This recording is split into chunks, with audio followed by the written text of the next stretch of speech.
Yo, what is up, YouTube? It's your boy JJK the GOAT. We back with another video, man. We got we got a JJK video today. We got an anime video for all my anime people out there. If you haven't been watching JJK season 3, yes, it is out, guys. It is out. Go watch it. The Culling games and all that. It's kind of complicated. JJK explaining cursed energy and all this shit. It's complicated. So today we're gonna see a nice little 10-minute video of how all this shit works in season 3. If you're watching it, tune in. If you're confused too, or In just tune Jujutsu in. Kaisen, the And of course, guys, like, subscribe, and comment, or I'll catch you lacking while it's cracking. Culling game All right, let's go. has a ton of different rules, so today we're explaining what these rules actually mean and why the Culling game exists in the first place. To start things off, the Culling game is a battle royale designed by Kenjaku, in which sorcerers have to fight each other to the death. You might be wondering though, why would anyone agree to take part in this? And the answer is that some people don't have a choice. Remember, back in season 2, Kenjaku used Mahito's technique to alter the brains of humans across Japan. At the time, he mentioned that he targeted two specific groups of people, and those were the ancient sorcerers and the awakened sorcerers. Awakened sorcerers are people like Junpei who were born with cursed techniques but without the right brain to control cursed energy. Usually, people like this would go their whole lives not knowing they have powers, but in this scene, Kenjaku turned all of them into real sorcerers. This is what brings us to rule 1 of the Culling game, which states that after awakening a technique, these players must join the Culling game within 19 days. In a minute, I'll explain how you're supposed to join, but for now, the main thing that's important is that the Culling game started on Halloween night, shortly before midnight. This means that awakened players, they have from the 1st of November to the 19th of November to join the Culling game, and they will literally die if they don't do it. According to rule number 2, any player who breaks the first rule will have their curse technique removed, and Shoko believes that this removal process will kill the person. This is pretty bad news for Megami's sister Sumiki, who was one of the many people affected by Mahito's technique. At the end of season 2, we saw her waking up from a coma, and now, according to Megami, she has 10 days left to join the Culling game. To save her, Fushiguro, Yuji, and a few others, they're gonna join the Culling game themselves, and then create a situation that will allow Sumiki to escape. However, before we get into the details of that, we should probably talk about ancient sorcerers. As the name suggests, ancient sorcerers are sorcerers from the past who've been brought back to life thanks to Kenjaku. Many of these people are from the same era as Sukuna, and just like Sukuna, their souls were turned into cursed objects after their death. Back in the day, Kenjaku made binding vows with these people, in which they agreed to take part in the Culling game as long as he brought them back to life in the future. That's why, in modern times, Kenjaku began feeding these— Damn, this nigga Kenjaku thought in the future. Fuck the 5-year plan, nigga. What's your 1,000-year plan? Shit. objects to people in the modern day, because those people would become the vessels for the ancient sorcerers. With the one exception of Sukuna, every ancient sorcerer has been asleep until now, but Kenjaku woke them up at the end of season 2. In this moment, he broke the seal on the cursed objects, causing their souls to wake up, and they woke up inside of the vessels that he had strengthened with Mahito's technique. The end result is that you have 1,000 ancient sorcerers who want to join the Culling games, and you also have a bunch of awakened sorcerers who, So those ancient niggas is really nice if y'all don't know. Like, the ancient niggas get down and busy. This is OD, bro. They're being forced to join. Now, the question is, how exactly do you join? Well, spread across Japan, there are 10 gigantic barriers referred to as colonies. Inside each of these colonies is where the fighting is meant to take place, and according to Rule 1, players can join any colony they want.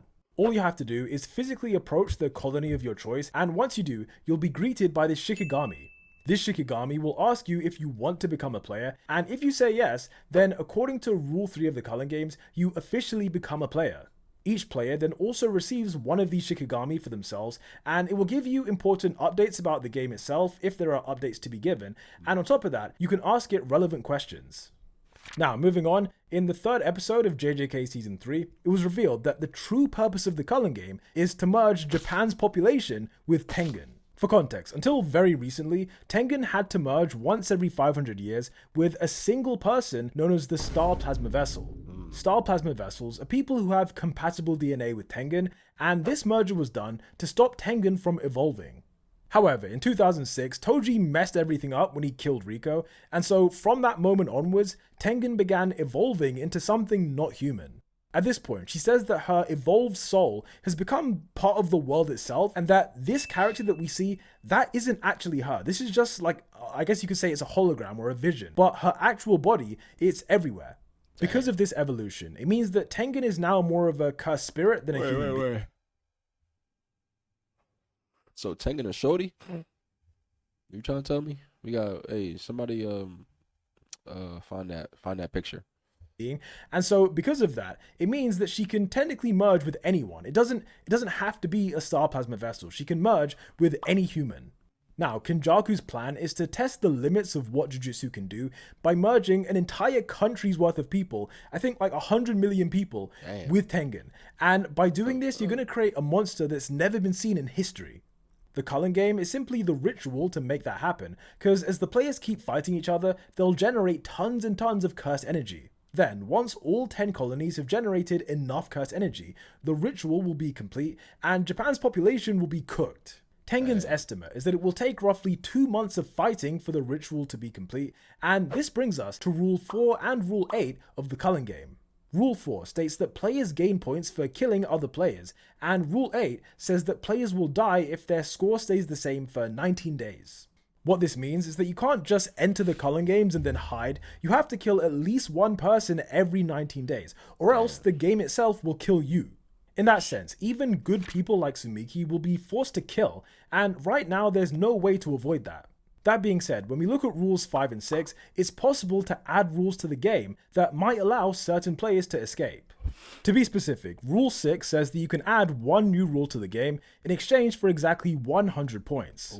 Meanwhile, Rule 5 says that you can gain points by killing other players, and in theory you should get 5 points for killing a sorcerer and 1 point for killing a civilian. In that way, a rule can be added to benefit players like Sumiki, so and all you have to do is murder 20 sorcerers or 100 civilians, or a combination of sorcerers and civilians. If Jujutsu High join the Culling game and just start killing people, then Sumiki can be saved, although they do have to be careful when it comes to Rule 7. Rule 7 says that you can add any rule you want as long as the rule doesn't have a serious long-lasting effect on the Culling game.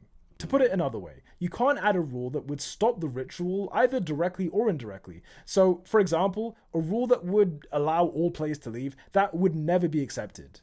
Besides that, in order to create this insane game, Kenjaku made a ton of binding vows where you have to give up certain things in order to gain other things. As a consequence of all the binding vows, Kenjaku himself is not in charge of the Culling game, and what this means is that the game will continue even if he gets killed.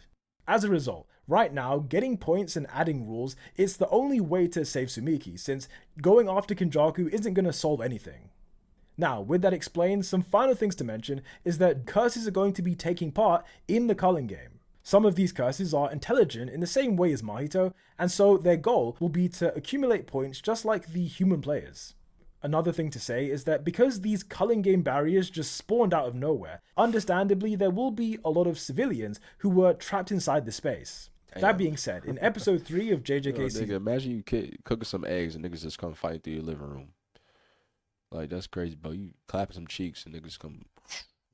they squabbling through the living room, bro. You just get killed. That's fucked up, bro. In 3, Tengen revealed that they will be given at least one chance to escape.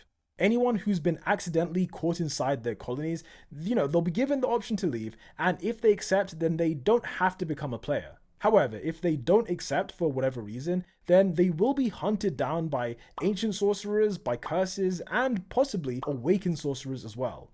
With all that said, my friends, we've explained the Culling game rules so far, and we've also explained the reason why the Culling game exists. So if you enjoyed this video, then be sure to drop a like and subscribe. Bro. Hey, what he said, yo, drop a like, subscribe, comment down below if you guys got any questions. But yeah, that's it explained, man. Go watch season 3 if you haven't watched it yet. Ciao, arrivederci, itadashi masu. Okay, I'm alright, stop. But yeah.